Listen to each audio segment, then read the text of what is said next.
ఏమంటే భక్తి కలిగి ఉండటం వల్ల కలిగే మేలు ఇంకోటి చెప్పమంటారా? యెహోవా యందు భయభక్తులు కలిగి ఉండుట బహు ధైర్యం పుట్టించును అన్నాడు. కరెక్టేనా? అంటే దేవుని యందు భయభక్తులు కలిగి ఉంటేనట ఏంటట మేలు? ధైర్యం. ఏమండి నిజంగా చెప్తున్నాను, మీరు భయపడుతున్నారా?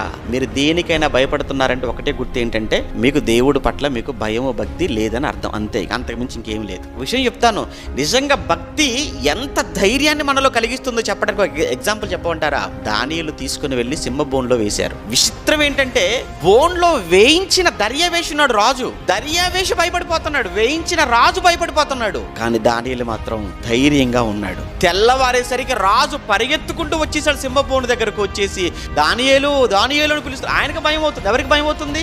బోనులో వేయించిన రాజు భయపడుతున్నాడు తప్ప బోన్లో ఉన్న దానియేలుకు మాత్రం భయమేమి? ఎందుకు భయం లేదు దానియేలుకు? అదండి, రాజును నమ్ముకోలేదు ఆయన. ఎవరిని నమ్ముకున్నాడు? దేవుని నమ్ముకున్నాడు, దేవుని మీద ఆధారపడ్డాడు.